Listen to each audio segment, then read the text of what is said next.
Hello, and welcome to the Earthly Roots podcast, where we chat all things gardening, homesteading, and connecting to nature. We're your hosts, Diane and Robyn. The Earthly Roots podcast acknowledges the traditional custodians of country throughout Australia and their connections to land, sea, and community. We pay our respects to their elders past and present and extend that respect to all Aboriginal and Torres Strait Islander peoples today.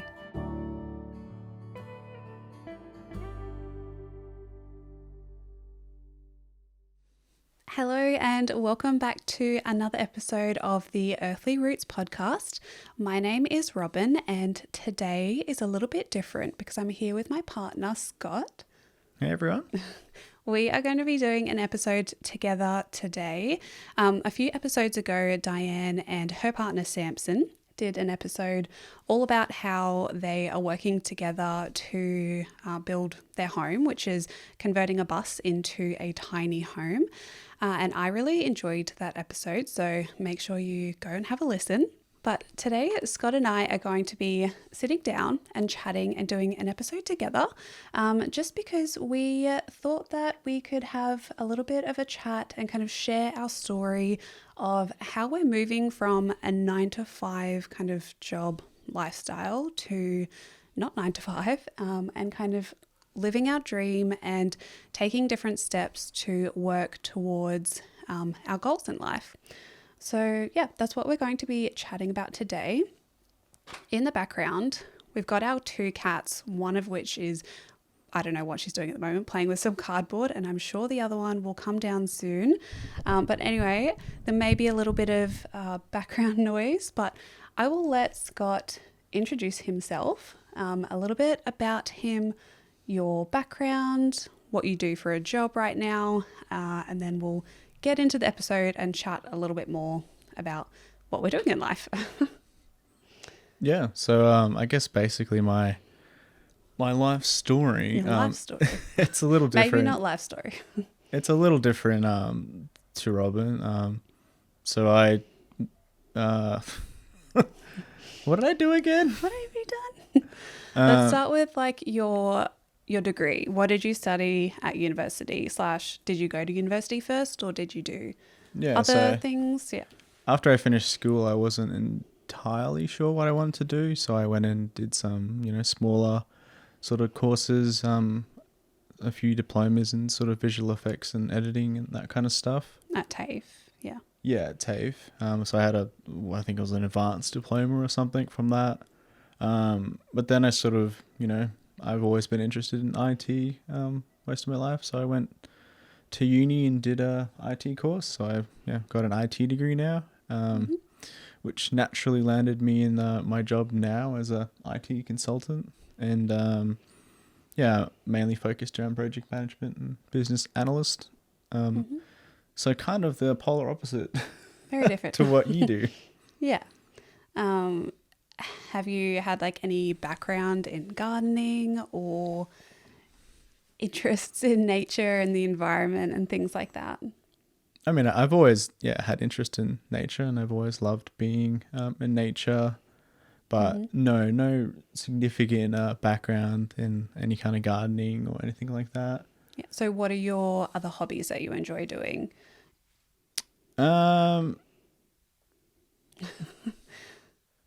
Well, I've always been someone that really loves history, learning about history. It's something I find very, very interesting.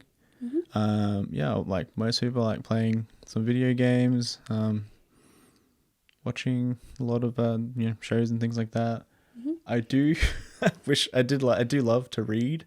I don't do it as much as I should because it's actually kind of hard sometimes to be able to be in the right mood to sit down and read a book. But yeah, nothing too crazy. Pretty standard. I think we both align pretty well with our sort of like things we like to do to relax and chill out after a day's work.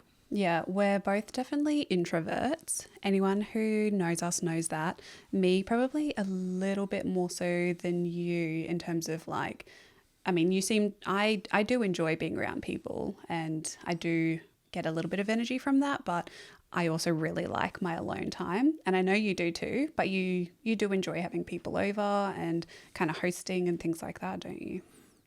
Yeah, I mean, I think I enjoy having people around, but there's that limit, I think, that I reach before, a lot of other people where I kind of, the thing is, I think, I mean, like everyone talks about being introverted versus extroverted in terms of whether you like being around people, but Yeah. I don't necessarily think it's related to that. I think it's just, I mean, I think the definition is just what gives you energy. And I think we both need some quiet time and need some alone time to be able to recharge and feel like, energized and excited for the next day.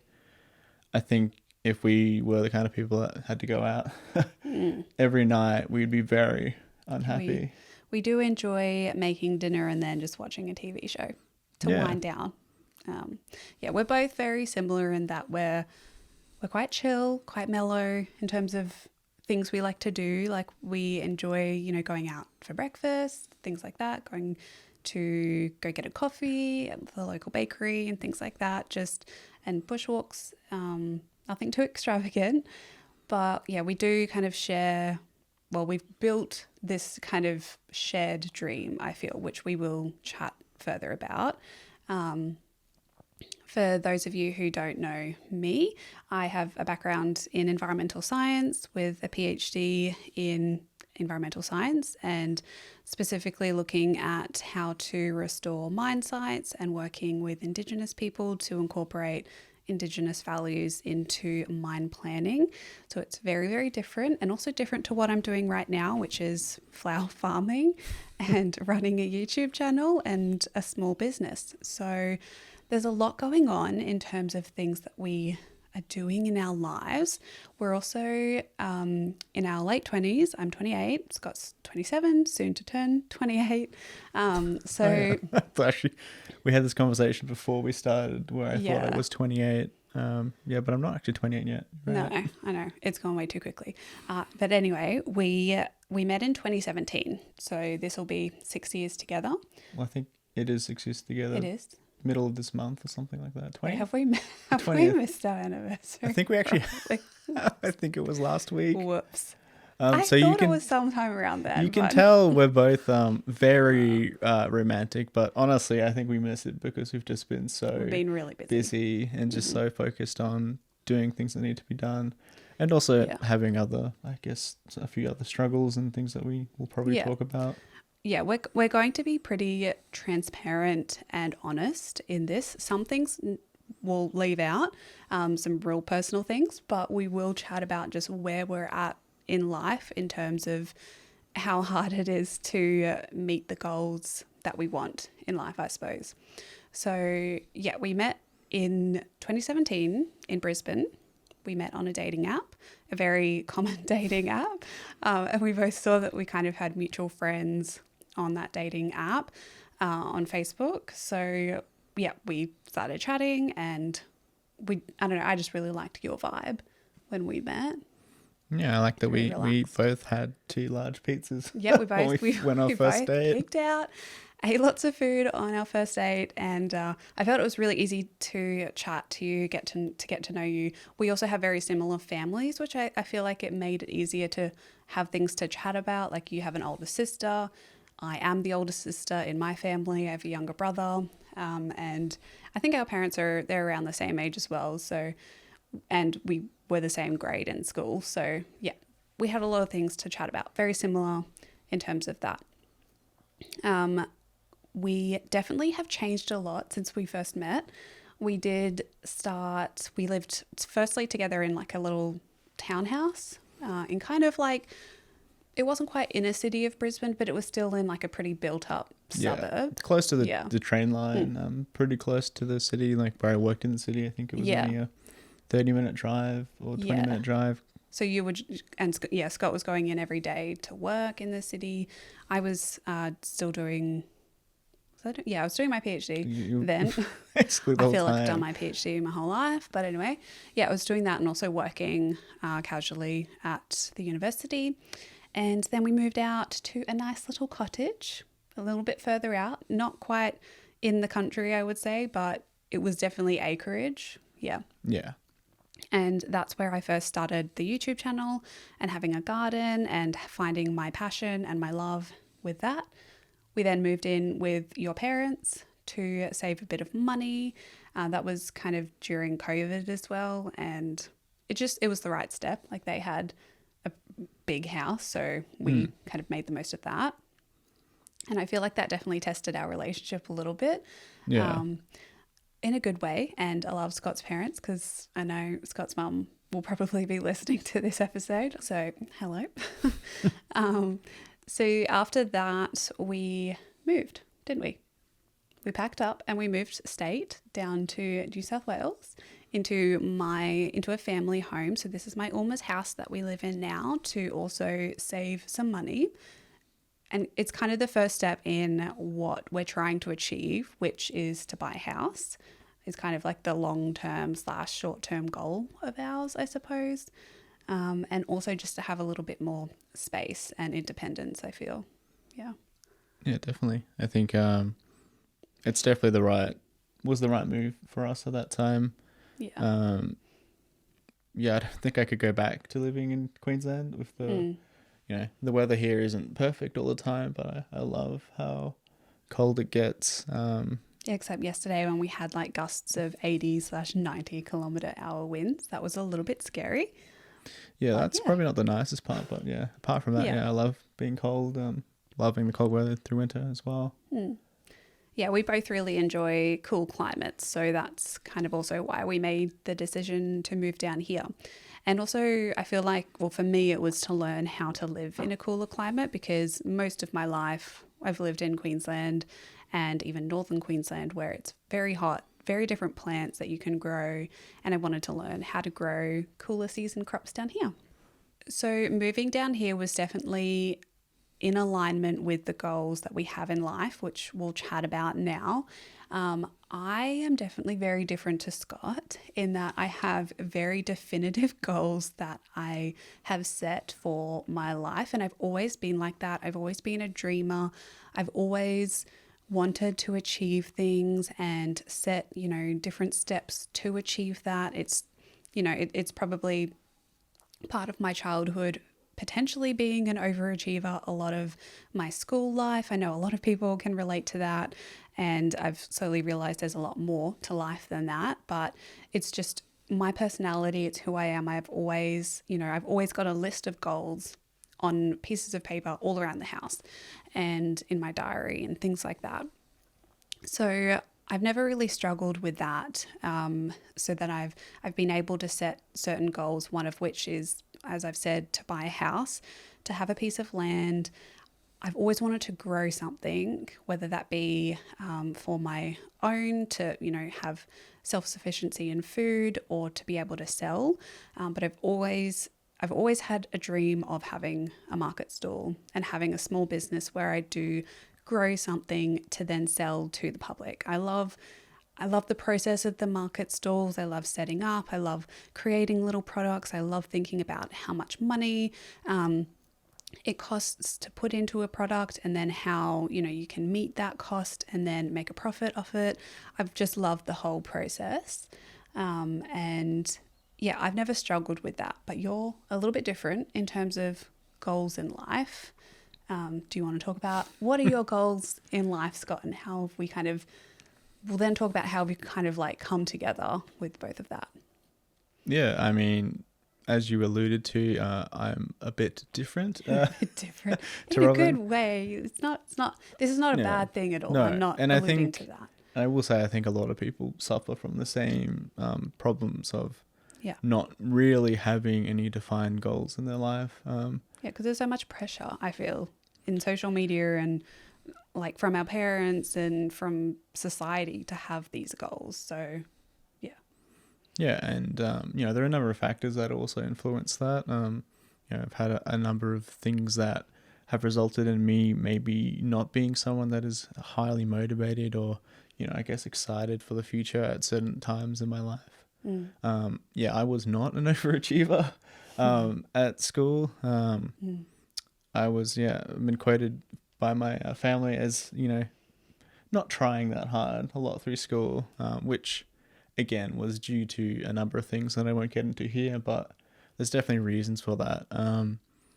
But, you know, I still have things to be proud of, and I think I've grown a lot since meeting you as well. To the point now where I'm actually feeling a bit more, you know, positive, and I'm feeling a lot more excited for the future. So yeah, I do have some goals for things that I would like to achieve. Like Robyn, I have the idea of I do want to one day be able to be self-sufficient and, you know, not have to, you know, work for a company or work for a, you know, anywhere, and just work for myself or ourselves at home, to be kind of financially independent. But, you know, my biggest goal in life is always I've always wanted to have a family and be there for kids, for my kids, and, you know, just really, you know, raise them the way, well, not the way, let me rephrase it. I've always just wanted to be there, you know, for my kids, spend time with them and just, you know, see them mature, and just, yeah, it's always been a big goal of mine. But, you know, I think in the past, having that as my only goal has potentially been a negative, because, you know, there's lots of things you can do in life. And I think not to say that having family is a bad goal to have, but I think it wasn't allowing me to sort of, you know, really, I guess, reach my potential for a lot of things. So, yeah, I mean, I do have some ideas, and I've talked to you about them, of things that I want to, you know, try and do to, you know, have some like sort of side gigs or side things that I can do. Do you want to talk a little bit about that? Sure. I mean, my biggest problem has always been focusing and, you know, getting certain things done. I've always had good ideas. I've always been interested in things, but, you know, really digging into them and actually getting things done has always been a struggle for me. But, you know, at this stage, you know, I've, you know, thought of the idea of having my own YouTube channel to make videos for that. You know, because I know that's something that I actually am interested in, that I want to do. Yeah. And you're good at it as well. Like that's what your TAFE course was. And you I don't think you give yourself enough credit. Like, you are amazing at videography and just a lot of different things, in terms of, you know, all about audio and sound, how to put a video together, what sounds good, graphics as well. You have background on that, which makes it really, like, it looks like a good fit for you creating these videos. And you have done some that aren't up now. No. They went up for a little bit and got quite a few views, but then you took them down. Why did you take them down? Yeah, so that relates to, you know, some other things. Yeah, so I have been partially diagnosed with ADHD, which, you know, I think would be a shock to a lot of people in my life, to, you know, see that. But when I think back of those times, quote unquote, not trying, as a kid, it makes a bit more sense that I just wasn't interested in a lot of things that were put in front of me. But the end result of that was that I would do something, be really focused, you know, hyper fixated on doing something, be very, I guess, into it for a period. And then once that period ends, be absolutely not interested in it whatsoever and want to move on and do something else. I've also, I think I've discussed this with you, but I have like, you know, every human being is unique. And I struggle with maybe trying to define myself with certain things too much. Like, what's something I would do? Oh, you know, you can't be into history, but also into tech or this and that, because, you know, you need to focus on one or the other when you can. Yeah, I feel like a lot of people struggle with that in terms of their identity and what is their quote unquote thing in life. What are you known for? And it's like, for me, I have so many different things that I want to do in life. Like, I don't struggle with that label. And I don't think a lot of people should, because there's so many different things you're good at. And yeah. Yeah, and I think a lot of that sort of came from like younger growing up, you know, trying to basically pretending to be maybe someone that I wasn't entirely, or hiding a lot of the side of me that I really enjoyed, you know, like the bit more, I guess, more nerdy side or that kind of stuff. I also feel like maybe social media and things like that kind of make people seem like they're, you know, oh, that guy, he does, you know, IT videos and he's an IT guy, but these people behind the scenes would have tons of things that they're interested in, tons of things that, bring joy. They've just focused on that for that particular, channel or something.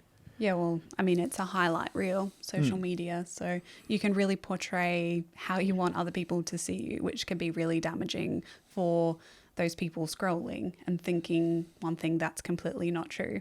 Yeah. And that's something I've come to terms with, and I think I'm in a lot better place now than I was in the past. Yeah. And, a lot of that is due to you being there to support me and sort of being like, I don't think I would have changed or done a lot of the stuff on my own because, when you're on your own, it kind of doesn't give you a lot of perspective, I think, of things. Yeah. Well, the best way to grow is to feel uncomfortable. I don't think you can grow when you are completely comfortable all the time. And as hard as that is, that's the recipe of growth, to put yourself in situations that you wouldn't otherwise want to do. And when you have a supportive partner there, it makes that just that little bit easier. So we've definitely grown in our relationship as well. We definitely weren't like this at the start. I've always been, it was a bit rocky at once when, I remember really struggling with anxiety around when I was in university doing my PhD, and definitely sought out counselling for that, which really, really helped. It helped me to understand how you might feel and validate your feelings a little bit more and work together with that magical question of how do you feel, and then actually understanding that with each other to then come to these goals that we both want in life, which is definitely a family and to own a piece of land. And then also, like you said, we have our individual goals as well. So you have, a goal of having something that is yours that you can either just have as a hobby or whether you can make money off it. That's where we're at right now, and deciding how we're actually going to earn an income, both of us, in the life that we want. We know we want a house and a piece of land, which is going to generate the income from the flower farm and YouTube. And we're trying to figure out your role as well, and whether or not that might be a stay-at-home dad or something else. So we'll get into that a little bit more, but I want to talk about just a few steps in our lives that we're taking to move from the 9 to 5. I never technically had a 9 to 5, but I did. The PhD was technically a 9 to 5. There was a set contract hours I was supposed to work. In reality, that was way more, and it was just weird hours sometimes whenever I felt productive. Sometimes it was until 12 o'clock at night towards the end. Sometimes it was starting at 6 in the morning to write. Yeah, it was completely weird, but... You definitely weren't paid. And I definitely wasn't paid... the right amount for those hours. No. Yeah, you get under $30,000 a year. Well, I did, Australian, as a kind of a scholarship. You're also expected to work as a casual. So that's more hours that you need to work at the university. And... work as much as you can to get your PhD done. And when you're doing field work, you don't get paid for that field work. You just got to do it. Anyway, that was... we'll steer away from that. It was just, basically I'm trying to say Scott has a 9 to 5. I don't currently, but I did have a lot of hours that I was working to get the thesis done. But the first step that I have here, and I have a few notes or else I'll get totally sidetracked, but the first step that I remember thinking about was if you want to yourself move from a 9 to 5 to a small business, is to figure out exactly how you feel first in the job that you currently had. So this was when I was back doing my PhD and writing my thesis, how I actually felt, and whether it was the job that I didn't like, whether I didn't like working with the people, and, if I might enjoy doing this whole scenario in a completely different university. So just having a think about whether it's actually the job that you have and whether you could pick that up and take it somewhere else and get a new job and actually be fine, or whether you completely don't want to do this anymore and you have a burning desire and passion to do something else. And by that I mean it's all you can think about. And you find yourself, which is probably what I did a little bit too much, but you find yourself just constantly wanting to work on that rather than the job that you're doing. And for me, actually developed a lot of anxiety around research and working, which counseling definitely helped with that. I felt like I felt sick some days doing the research and going into uni and seeing certain people, and opening up Outlook and my emails honestly made me want to vomit sometimes. Like I can contest to that. Yeah. Attest to that, yeah. Some of the people I had to work with, most of them I really enjoy, but some of them absolutely not. Never again. So for me, there was a bit of anxiety around it, but I also found myself just wanting to work on YouTube like all the time, or wanting to grow something in the garden and share about it all the time. It was constantly in my brain and I loved it so much. So that's the first step that I have here, is really trying to understand whether you love it or not, and just getting that in your head first. Do you have anything to elaborate on that? Can you relate to anything like that with your job at the moment, or yeah? Yeah, I mean, I think, it's very important if you're going to make a big change in your life to at least know why you're doing it and have faith in the reason you're doing it. Do you love your job right now is what I'm trying to ask. I know what you're trying to ask, and we'll get to that. Well, the thing is, I think it's natural for you to have bad days at work, and to be maybe feeling like you're being taken advantage of or not being noticed, or, just sort of being fed up with doing that type of work that you do. I've definitely had those days. Recently, I've had days where I've just been like, I'm just going to quit. I want to quit. Which was last week, wasn't it? It was something that happened.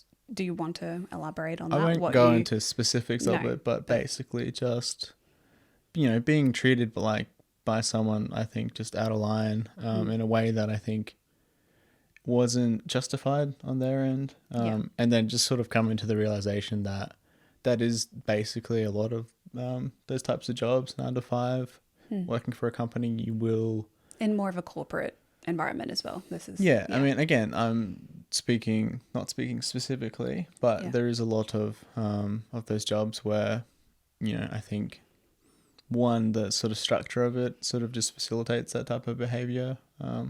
Particularly, I feel like in the current economic, whether you want to say crisis or not, I don't really know. I don't follow all of that too much, but I do know that life is hard right now, and there's so much pressure from top down, which is how companies are structured in a capitalist society, to get the work done and to make money. And then, when you have a set hours that you work and more work is piled on you, then you have no option but to do overtime, and you don't technically get paid for that. And that can be a real problem. Which again, that's not necessarily specific to every company. There are a lot of companies that do pay a lot of overtime, that do allow, for people to, I guess, be compensated for the extra work they put in. But that wasn't necessarily not our situation, but I'm just saying I feel like a lot of people can relate to that currently, the fact that earning money is so freaking hard. And to earn enough money to meet the current growth of, the current increase in cost of living, when your wages aren't increasing at the same level, that's really difficult. And so often people will find they have to either work overtime and either get paid for that, or find an extra job on top of their already full workload. And which can we just say that there's a lot of this cost of living increases crap bullshit that What do you mean? Well, things like the cost of groceries at a supermarket going up. Oh yeah, I thought you meant it wasn't a thing. No, sorry. That was probably a poor way to describe it. But supermarkets putting their costs up and then claiming it's because of inflation, whilst having record-breaking sales and record-breaking profit is just, that's the sort of thing that I think a lot of people these days see, and there's nothing about that that's going to make you feel positive and excited about, you know, your job, where now the money you're earning is actually worth less because you have to spend 30% more than you used to on groceries. Yeah, I think that's really true what you said about that your money is actually worth less. So a lot of people going to work, it's so hard to go to work when especially if you've been earning the same when you're wage for however long you have, and everything else is, like you say, getting more expensive, but your wage isn't. You're just staying where it, you know, it was 5 years ago for some people. Yeah.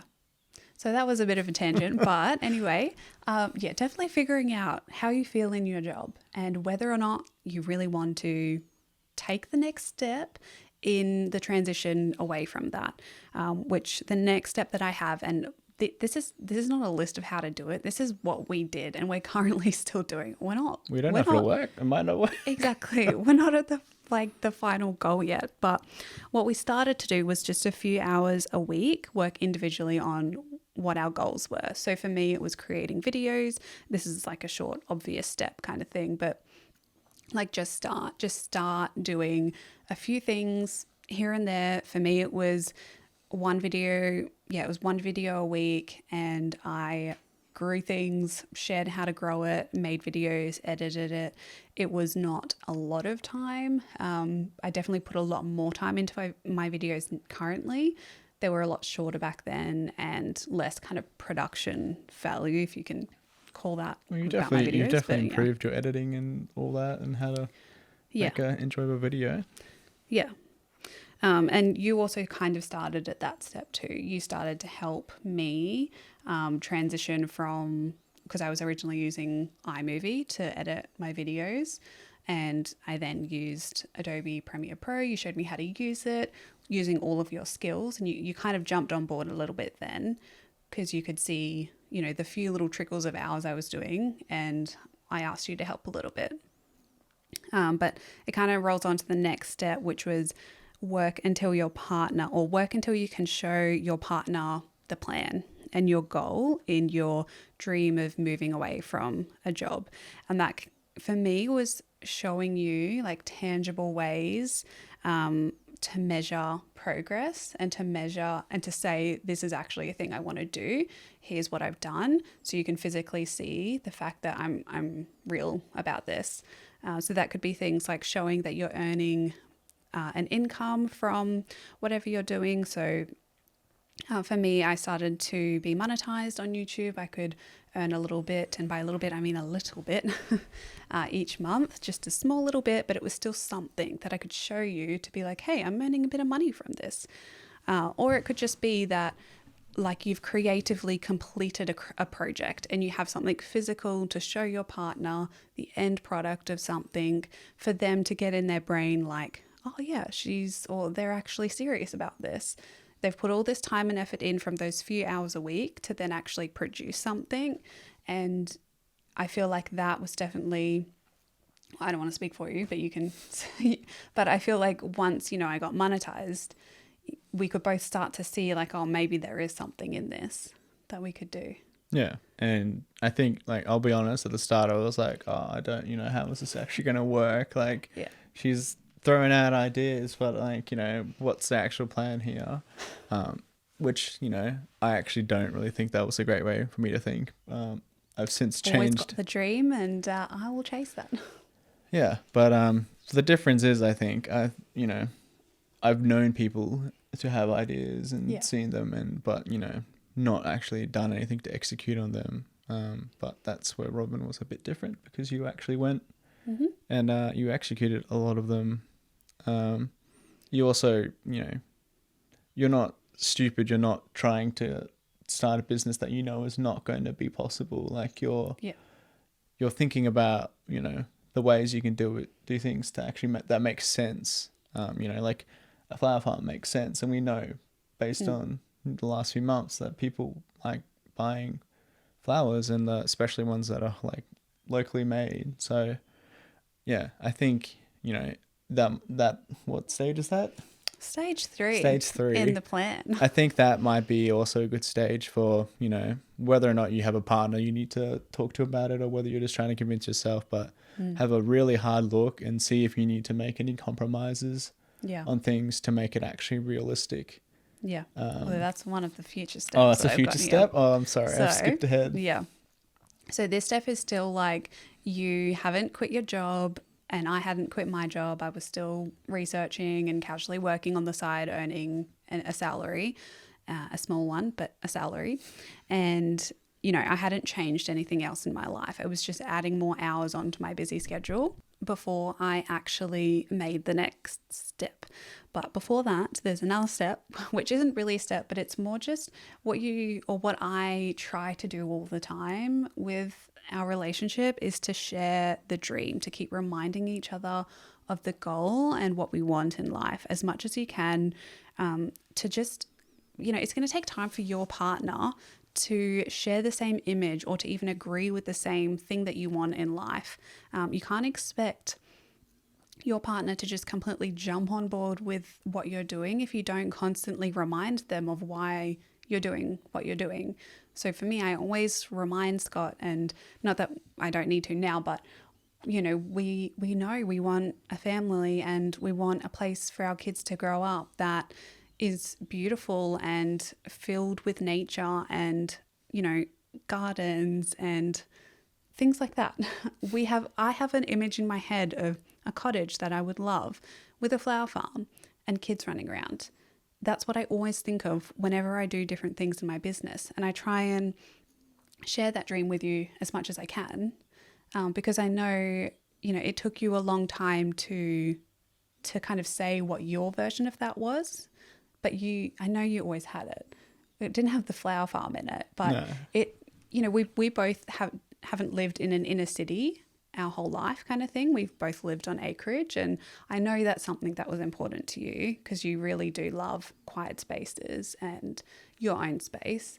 It took you a bit of time to vocalize it, but I feel like me sharing what I wanted, you could decide what parts of that you wanted and what you didn't want. Yeah, and I think, you know, having it as an open discussion is a good thing, because I know I initially heard you talk about wanting to buy land and have a farm that like we're going to be like out in middle of nowhere with a farm. All I know is see you later, society. With a, you know, not the case. A massive wheat farm or something silly like that. Wheat farm. Because that's, you know, I think especially depending on, you know, your previous experiences and just who you are as a person, certain things can kind of trigger alarm bells. So I trigger alarm bells. Not alarm bells, but we're going out west with starting a farm. You know, like as someone who's really into like IT and technology, the idea of living in so I think the term rural is also not a very great term, because you can live rurally. I think rural is fine. I think remote can be scary. Yeah, you're right. That's probably the more accurate term because, you know, I don't love living with lots of neighbors around, especially when they're very noisy and, you know, irritating to be next to. But I also don't want to be isolated. I want to be able to, you know, go to the shops and go to a somewhat like developed city or town. Where do you think we're going to move to? I don't know. Well, see, this is the thing. I had to be gentle in how I described what I wanted and specific, and then show examples on realestate.com of like, look, there's a radius of 20 minutes to a major town. Yeah. We're all good. And I think that's because you went and nailed out the specifics of what you wanted to do. You weren't just like, I want a farm, because to me, like, what does that mean? Yeah. You know, like, how do I compartmentalize that in my brain? Yeah. When I don't actually specifically know what you want to do. But when I heard, oh yeah, like moving down south, you know, not directly in the city, but a place that's maybe like half an hour to an hour outside of a city, a place that has like lots of space. I was like, yeah, straight away on board. And internet is what you're trying to say. Well, yeah, but you know, with Starlink and everything, you get into it anyway. Okay, we'll get, one day. Anyway, the next one that I have, the next step is decide on sacrifices. Who works? This is when you've got your dream and you want to now take a step. The next step, are you going to quit your job? Who's going to work? how are you going to make it happen? How much is each of you going to work? And how can you have your partner help you out as much as they can and where they can? So we'll just obviously say that this is specific to people that are a couple or have a partner. Oh, yeah. Well, yeah, we're talking about our experience. These steps, of course, you want to have people, you could probably apply this to friends and having, supportive people around, or your family. I probably should have mentioned that at the start, but this is just our experience. And I know a lot of people are in couples, and that's just because of the demographics of the podcast. Not saying that people are couples of the demographic, but anyway, you know what I'm trying to say. Let's move on from that.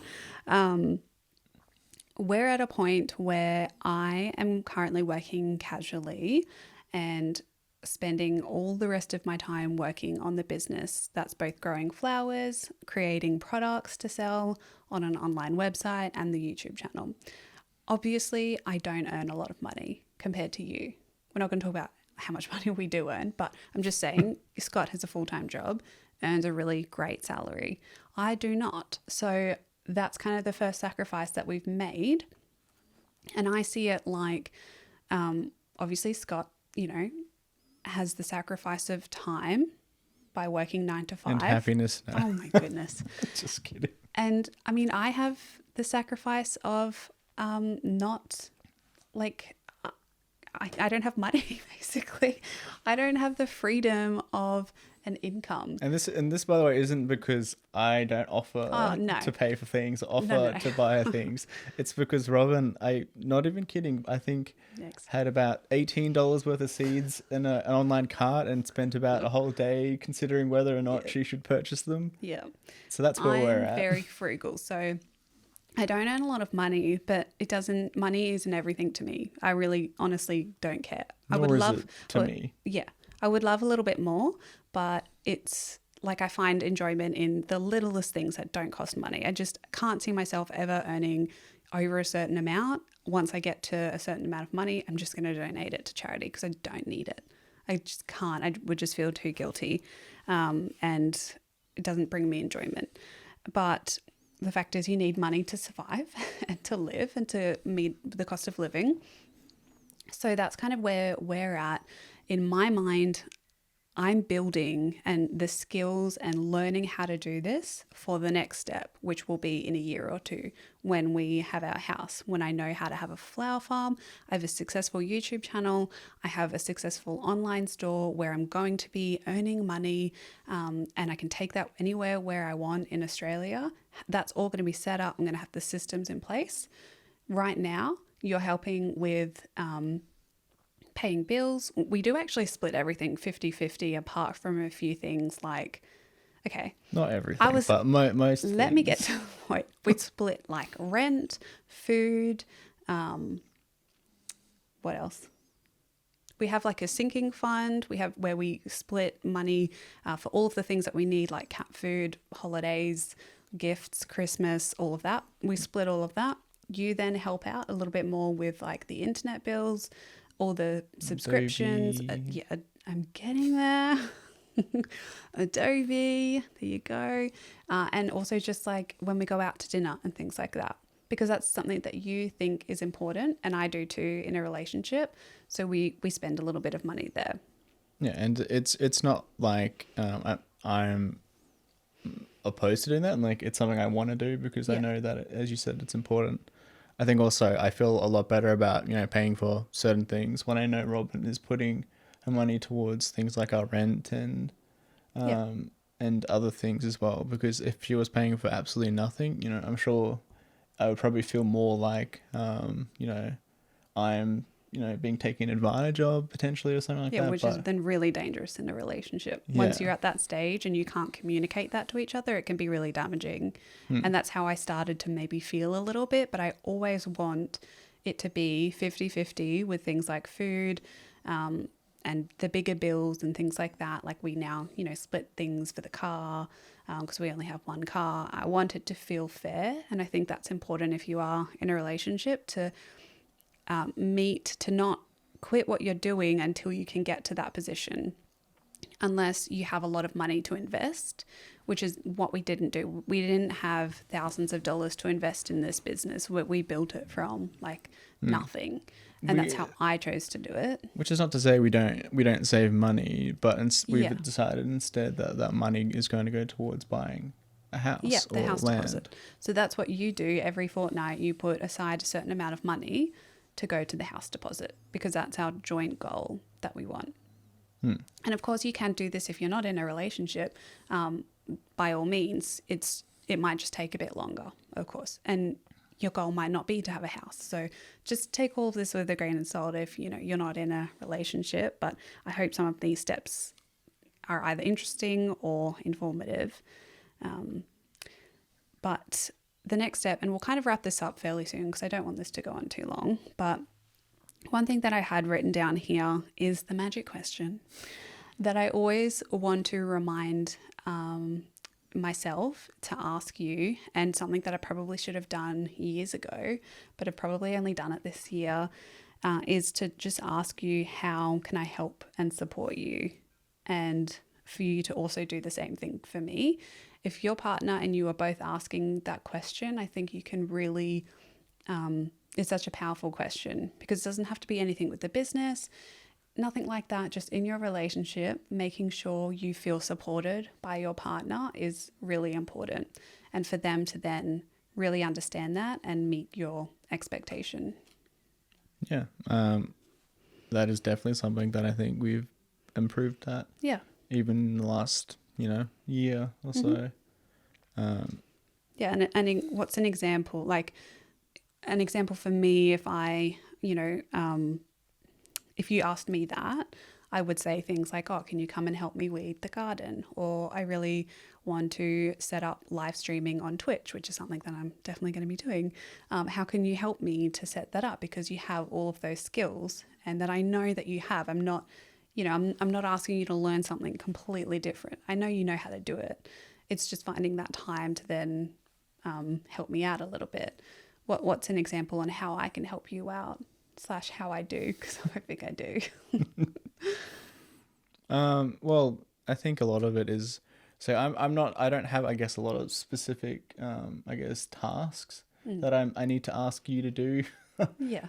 Because, I don't need, I guess, direct help from you. I think the lot of value I get from you is the actual mental support, emotional support, and I'm someone that I love to ponder and discuss abstract topics and things and thoughts in my head. Which I have to prepare myself for some of those conversations. I'm like, let me sit down and have a coffee, and then we're good.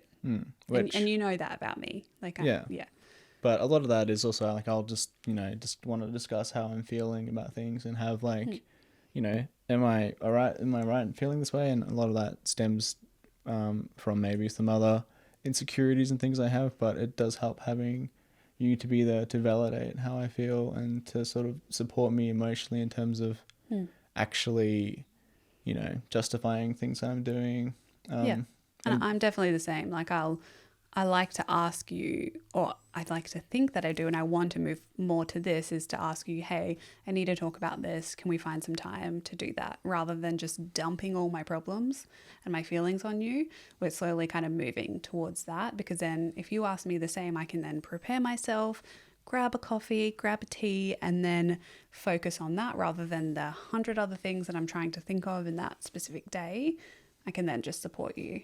And that's not to say that we're perfect. Nope. We are emotional creatures, as all humans are, and there'll be days where, I'll just be in a horrible mood, or Robyn will be in a horrible mood, and then we'll say something and then immediately regret it. The things that I think are different now is that would in the past maybe, I guess, erupt into an argument or, a conflict that doesn't really have anything to do with the actual problem, because most of the time at this stage we know now to just say okay, you're clearly tired or exhausted and you've had although that can maybe anger someone.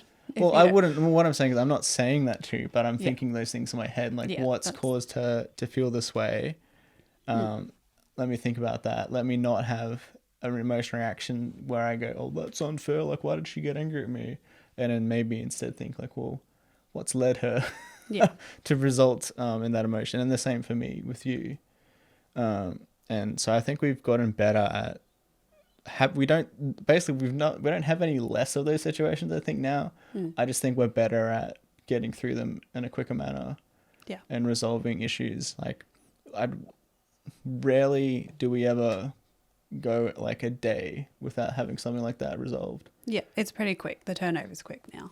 Yeah, I mean, we both know we can't sleep Yeah. if there's something like that in the air. So most of the time, we'll try sometimes. And then one of us will be like, no, we got to sort this out. Usually it's me, because I can't do that. I need to have something sorted out like there and then. And sometimes it takes you a bit longer. But I've slowly learned that that's just, I'm not the same as everyone. And then I need to respect your process of... And I've learned that I need to remove myself from a situation, calm down, think about it, and then re-enter the situation. Because if I don't, I'm bound to say something really dumb. Yeah. Something very emotional, and then that's gonna upset you more, and then it's gonna spiral things. And I think, you've done a good job of sort of changing your thought process on that. And it's not me avoiding it, it's just me collecting my thoughts and, coming back to you with a more, I guess, educated conversation. Okay. So yes, definitely the takeaway from that step is just to support each other, learn emotionally how you can build from one another, and don't go to bed upset because it's not fun. We'll wrap it up shortly. The last step that I have here, and this is not the last step, this is just where we're at right now, is to set manageable goals. And that's where we are. It's definitely not like a step, the next step or whatever, and then there's more after, because I don't know what's going to be after, but this is just where we are up to in our steps to moving towards that life of that cottage with the flower farm and the kids and everything like that. So we've spoken probably a lot in the last week or so about manageable goals and the sacrifices that we're both doing. And we've decided that, it's best for you to continue the job that you're working. And the best scenario for me is to keep earning enough to meet, that 50-50 bill split. But then to also really build the business by doing the markets and starting to earn a profit on the flower farm, to then have all of that money and more so like skills and learning how to actually run a business and a website and all of that, then to take to our house. So, some of my manageable goals that I've set is to get the shop started and running. That's the online store where I'm going to be selling bath salts and things like that, to have another form of income, which I would love to start streaming and potentially make that a form of income. Really, for me, my goals are diversifying my income right now, rather than just having the one income stream, which would be from flowers, which is the main income, is to diversify it while still having a casual job, but cutting back to like 3 days a week on that, to then be able to have all of those different streams of income, so that even when we move and I don't have the flower farm, I still have income. What are some of your manageable goals for the next, few months to get through work life? Obviously, like you said, I'll continue with my full-time job, and I think I'm at a good place with it now. I have had some desire to leave and do something else, but something important that I've learned is that I need to have a plan, or I need to have something clear and a process of how I'm going to do it before I would even consider like quitting or moving on to another job. And if I can't think of that plan, or I can't justify that plan right now, then it's not something I should be doing, at least at this stage. So I think together we've come to the conclusion that it is still a good idea that I continue to work full-time at this job. And that's also not to say that I have to do this for the rest of my life. There's also, if there is another job that I find or I look for that piques my interest more, or if there's some other sort of smaller qualifications or something I can get that will allow me to do that, then sure, I can proceed with that. But I think the fact that I haven't done that means that it's not actually something that I'm willing to do at this stage. Because what I'm really craving, and this is one of my goals, is to, do something that's a bit more creative. Yeah.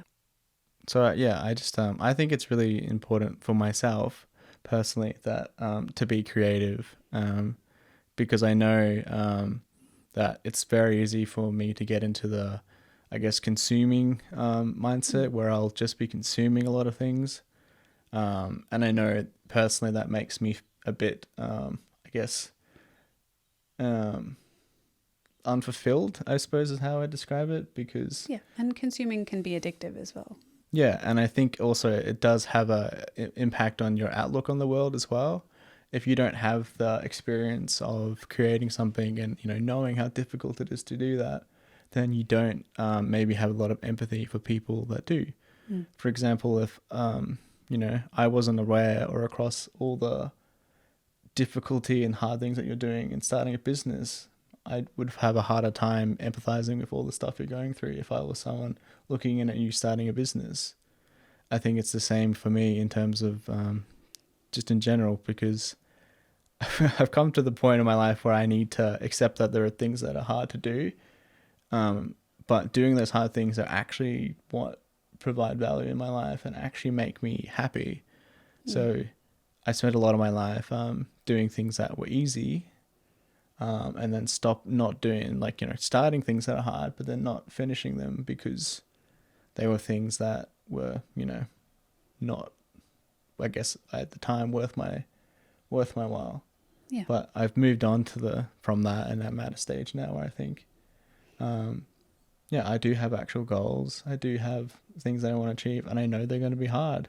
And they might not pay off in the way that I want them to. But the fact is, if I just do them anyway, I'm going to be happy knowing that I've done something that's hard. Yeah. And that's how you grow, is by doing difficult things. Exactly. And I think that's where I've sort of, I don't know, maybe before I met you, and even, for a lot of the time we've been together, I haven't been growing like that. I've been the same person and not really challenging myself, which in turn left me feeling unfulfilled, which then impacts my happiness doing my 9-to-5 job, because at the end of the day, it's not the worst job in the world. I don't hate it, but those things tend to be a lot more difficult to do when you're not being fulfilled or not, excited for anything else in your life. Yeah, so I guess that kind of sums up a little bit of our experience, where we're at with our relationship and moving towards something that we both really want. Again, everything that we're saying is just our own experience. If we say something with the word should after it, like you should or do this or whatever, we're not meaning that that's going to work for you. That's just what we have done. And sometimes I'm personally not the best at phrasing things. And I just wanted to share our experience and also just put it out there that we are in a really privileged position. We've grown up in very privileged families, in terms of we've always had a safe space and parents with income and food, and we haven't had those struggles that a lot of other people have. So I wanted to mention that again, but also wanted to just share the reality of us moving forward to something. We definitely by no means are like a high earning couple in terms of income together. And that's okay. That's it's all about just figuring out what's important to you, and setting manageable goals. So I hope this podcast was interesting. I hope we didn't overshare too much, but I really want this podcast to be really transparent, and to have, my partner on this podcast, and same with Diane. I know she really enjoyed discussing with Samson her journey to build the bust, and I'd really love your feedback, and if you enjoyed it or not, because we can definitely do some more podcasts like this. The Earthly Roots podcast is all about, our lives and gardening as well, and small business. So yeah. And thank you so much, Scott, for joining me No today. worries. Hopefully it wasn't too out of your comfort zone, but I think you we were a bit nervous at the start, I feel, but I think we got there with the conversation. Wasn't too nervous. I've been around enough of your podcasts Well, I was and setting them up. But yeah, thank you so much for watching / listening. We do have this video version on YouTube if you want to physically watch the video. Otherwise, you can listen to this on any podcasting app if you're on YouTube and actually watching it. We're on all of the different apps. We also have a Buy Me a Coffee page if you want to support us financially. For Diane and I to travel to each other's houses to film the podcast feels very expensive, and we go through a lot of cups of tea. So that would really help us out, as well as we have an Instagram page where we share just little snippets of these podcasts and just about what we're up to in life. So if you've got any questions, you can find me on Instagram as well, The Nature Patch, and you can ask Scott some questions over there as well, or on this video, or on our Earthly Roots podcast Instagram page. Any last words? No, I don't think so. Yeah. Just thanks everyone for watching and or listening. We'll see you next time. Bye. Bye.